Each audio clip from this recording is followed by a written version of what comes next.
Aquí comienza la columna vertebral de la UDE, el espacio de la Universidad de la Empresa. Todos los miércoles, en Estado de Situación, de Radio Oriental, 770 AM, con la conducción de Neri Pinato. La columna vertebral de la UDE. Entrevistas y noticias. La actualidad de nuestra universidad. Universidad de la Empresa. Tu carrera, tu futuro. Estamos en comunicación con la docente argentina, Janina Vincent, que está participando en la 4ª edición del Diplomado de Derecho Procesal Penal, llevado adelante, entre otras, por la Universidad de la Empresa, y como saben ustedes, cada miércoles a esta hora tiene su espacio, un espacio que me gusta mucho por lo que significa para los jóvenes que están buscando su lugar bajo el sol aquí en nuestro querido Uruguay. Seguramente esta comunicación debe estar dando con la ciudad de Rosario, Argentina, lugar en donde vive esta profesional Janina Vincent. Un gusto, Janina, tenerte aquí en Estado de Situación, Montevideo, Uruguay, el periodístico más escuchado del país. Buen día. Hola, buen día, Neri, ¿cómo estás? Mucho gusto y muchas gracias por estar comunicándose conmigo y darme este espacio. Oh, por favor, no es que demos, creo que es más que necesario. Y bienvenido a este espacio en la pelea educativa por nuestros gurises, o por lo menos como le decimos acá a los jóvenes.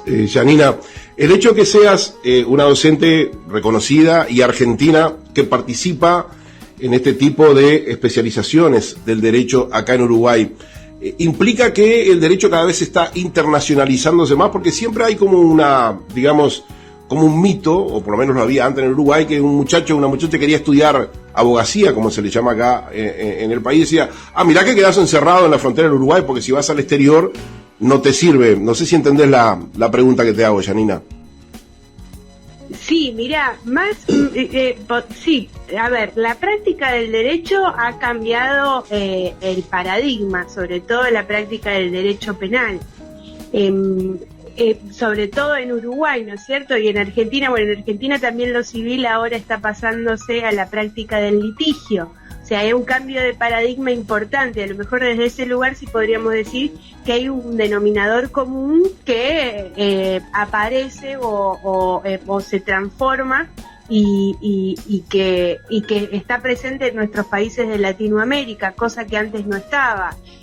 Hasta hace 10 años atrás, bueno, en Argentina a lo mejor hasta hace 20 años, pero se pone en práctica hace muy poquitito, estaba el sistema inquisitivo, igual que en Uruguay, y ahora que es el sistema escrito. Ese sistema escrito era de una práctica mucho más cerrada y arbitraria, en la que se investigaba y juzgaba el mismo juez. El sistema adversarial lo que propone, que es la práctica de los juicios orales, lo que implementa, además de que, bueno, es transversal el tema de los derechos humanos, lo que implica de que haya una división de roles, de que se transparente mucho más la práctica de la litigación. Eso implica, digamos, de que hay un juez para cada una de las instancias de lo que implica el proceso judicial. Es decir, que el juez cada juez se noticia en el momento de lo que sucede, del conflicto que sucedió, y hay un conflicto que se revela a la sociedad con un defensor, porque toda persona no es culpable hasta que se demuestre lo contrario. Hay un defensor y hay un fiscal que acusa, ¿sí? Entonces esa práctica implica un duelo, por decirlo de alguna manera.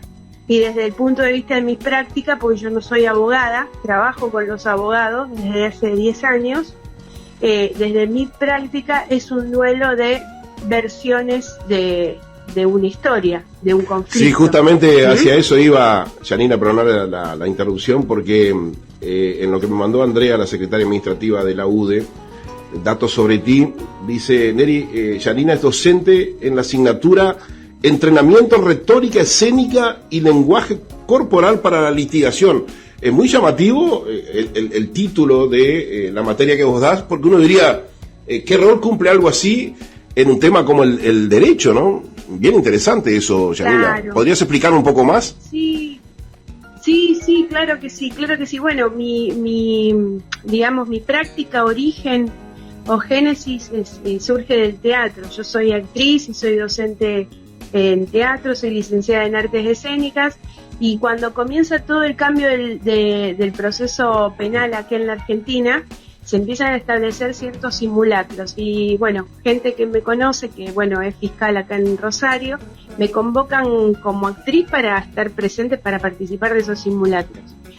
Y yo justo estaba haciendo mi tesis y digo, bueno, estaba por empezar mi tesis y dije, esto es teatro, pero es teatro, y ahí empecé a trabajar desde ahí y con un entrenamiento que no tiene que ver con ficcionalizar, ni espectacularizar, ni tampoco, ¿cómo decirlo?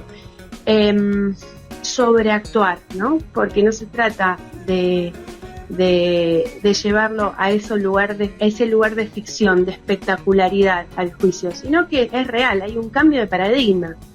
Y el abogado, la abogada, siempre estuvo preparado para la escritura y no para la oralidad. La oralidad implica herramientas que son muy diferentes a la escritura.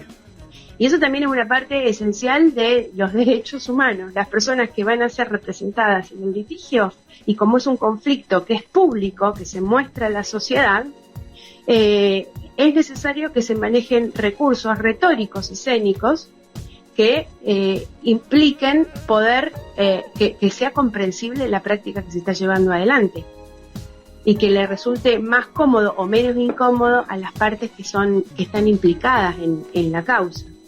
Entonces, acá la idea, mi trabajo pasa a ser que tomo partes o tomo herramientas que son propias del teatro para la exposición del cuerpo ante los ojos de los demás y ante un conflicto, para que al abogado o a la abogada le sea útil, pero no solo al abogado y a la abogada, sino a las partes que están implicadas, que les sea más fácil llevar adelante el proceso. Eso implica estrategias de vinculación, porque el teatro no es solamente espectacularidad y pasarla bien, ¿no es cierto? O puesto herramientas lúdicas, no, sino que hay distintas instancias que implican la práctica teatral. Y entre ellas está la estrategia de vinculación, están las estrategias de comunicación y las estrategias de persuasión. Y la persuasión tiene que ver con el poder captar la atención, sostener la atención y que el proceso sea comprensible, además de influir de alguna manera, influir en el lugar influir en el que el otro pueda tomar una decisión a partir de las herramientas que le estoy brindando. Sí, me parece bien interesante este aporte teórico que estás haciendo, Janina. Te cuento que yo soy director de una consultora y una de las áreas de negocio de nuestra consultora es la asesoría política. En mi caso tengo formación en psicología y en marketing. Sí. Y siempre le insisto en las charlas que damos a políticos sobre el lenguaje corporal, porque acá aplica aquella vieja frase, que debe ser de las más ciertas que ha inventado la humanidad, de que una imagen vale más que 1000 palabras. Y esto que estás planteando tú es bien interesante porque es algo totalmente novedoso, por lo menos para el público que te está escuchando, ¿no? Sí, una imagen, y no solo la imagen, sino que bueno, acá vamos a ir también a lo que planteaba el famoso Aristóteles, ¿no? Con las distintas etapas o las distintas implicancias de lo que es un discurso, la parte del etos. El etos es el comportamiento, no es solamente lo que muestro ante los ojos de los demás en ese momento escénico. Lo escénico es cuando hablo de lo escénico, es cuando el cuerpo está expuesto ante la mirada de los demás, que además de que aparecen un montón de cuestiones de nervios, de exceso de adrenalina, que si uno no lo practica, como cualquier deporte que implique el cuerpo, que ponga en funcionamiento el cuerpo, si uno no tiene esas herramientas, y esas herramientas por lo general te las puede dar el teatro, el cuerpo empieza a manifestarse, empieza a tener distintos síntomas. Pero además de todo eso, porque pareciera que, lo que yo siempre digo a abogados y abogadas, y jueces y juezas, y estudiantes de derecho, es que no es solamente manejar y trabajar sobre la oralidad, ¿no? Sino que también lo más importante es el 85% de la seguridad te lo va a dar la historia, conocer lo que vos vas a presentar. ¿sí? Y luego uno empieza a incorporar la práctica de la exposición, a conocer el cuerpo, qué es lo que le pasa al cuerpo de uno, a la mente, cómo funcionan los nervios, cómo hago para controlarlo a través de la respiración. Pero además, volviendo al tema de antes, vos decime porque yo soy verborrágica, Neri, vos varame con confianza. Te andá controlando usted, Janina, que te quedan unos 3 minutos por ahí. Bueno, para cuando te hablo de lo del etos, el etos tiene que ver con el comportamiento. El abogado y la abogada también hay una cuestión ética, ¿no? O sea, no es solamente lo que se pone ahí en escena el cuerpo, sino también cómo viene trabajando, sus antecedentes, ¿sí? Es lo que hace que sea seria una persona o sea creíble. Y especialmente el objetivo, ¿no? Que es la libertad de un individuo. Nada más y nada menos, ¿no? Por supuesto. Sí, la resolución del conflicto ante la sociedad. Es recuperar la confianza en la justicia. Por lo menos en Argentina estamos necesitando eso. Y el sistema adversarial, bueno, implica ese cambio de paradigma, implica o propone, por supuesto que la transición va a llevar muchos años, el cambio lleva muchos años. Janina, ¿vos sos rosarina? ¿Vivís en Rosario? Yo vivo en Rosario, sí. En 2 minutos de tiempo, sé que es muy poco, pero de repente me encantaría más adelante entrevistarte nuevamente porque me encanta el tema que analizaste, por lo diferente además. Rosario vivió una intervención fuerte del Estado, a través de la fuerza del Estado, por la situación que tenía de violencia basada en grupos de narcotráfico. ¿Cómo tomó la población rosarina ese hecho? ¿Cuál fue el impacto? Sé que es muy poquito tiempo, pero me encantaría una visión tuya, que lo habrás vivido, me imagino. Sí, mirá, a ver, el índice de... No soy la persona más... O sea, te voy a hablar como ciudadana. Por eso mismo, sí. Sí, no, se nota que hay bajó el índice de homicidios, eso sí, bajó, pero la situación es muy crítica en la ciudad. Esto se viene arrastrando desde hace mucho tiempo y desde un momento para otro no va a cambiar. Dentro de esto también, vuelvo a decir, es mi opinión, es una opinión como ciudadana común. Hay algunas cuestiones para mí a rever que tienen que ver con la situación social y económica que estamos viviendo, que lleva a que se amplíe el porcentaje de marginalidad. Y claro, si hay mayor marginalidad, va a haber mayor situación de criminalidad. Qué sé yo, mira, hay cuestiones en las que yo soy bastante desconfiada y bueno, las estadísticas dicen de que ha bajado. Yo vivo en el centro de la ciudad, no vivo en la zona, en los barrios, ¿no? Que es donde más se siente la situación. Sí, estuvimos pasando por 2 meses en las que hubo tiroteos en lugares muy públicos, lugares estratégicos de la ciudad, y hubo muertes en consecuencia de ello. Eso no volvió a suceder por el momento y eso nos da más tranquilidad, pero lo real es que hay una situación económica que está en una crisis que va increyendo, y eso va a hacer que vaya creciendo los delitos, ¿no es cierto? Tu ciudad, la ciudad de Rosario, sí, hasta padece una tremenda violencia entre los 2 clubes de fútbol más popular, Newell's y Central, que cada vez que se enfrentan normalmente terminan con tiros y hasta muertos. Es terrible eso, ¿no? Sí, eso es terrible y ya no sucede desde ahora, vuelvo a decir, todo esto se viene arrastrando desde hace muchos años. Sí, hace tiempo, sí.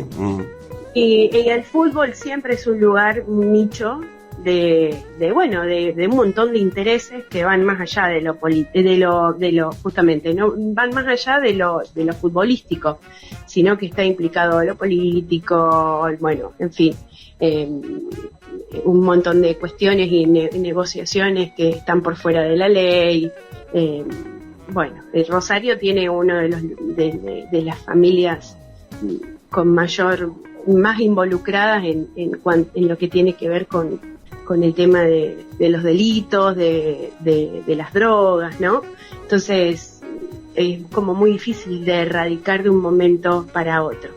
Janina Vincent, docente en entrenamiento, retórica escénica y lenguaje corporal para la litigación. Te agradezco muchísimo tu presencia y esta especie de informe que nos diste al final de tu presencia hoy aquí en Estado de Situación. Te mando un beso y te agradezco mucho. Te mando un beso enorme y te agradezco un montón. Mando un beso enorme a toda la ciudad de Montevideo, a todo Uruguay, que los quiero muchísimo. Y ahora, bueno, esta noche estoy viajando para allá. Bueno, espero tener noticia de lo que hagas por acá y poder difundir también. Así pasó. La columna vertebral de la UDE, el espacio de la Universidad de la Empresa. Todos los miércoles, en Estado de Situación, de Radio Oriental, 770 AM, con la conducción de Neri Pinato. La columna vertebral de la UDE. Entrevistas y noticias. La actualidad de nuestra universidad. Universidad de la Empresa. Tu carrera, tu futuro.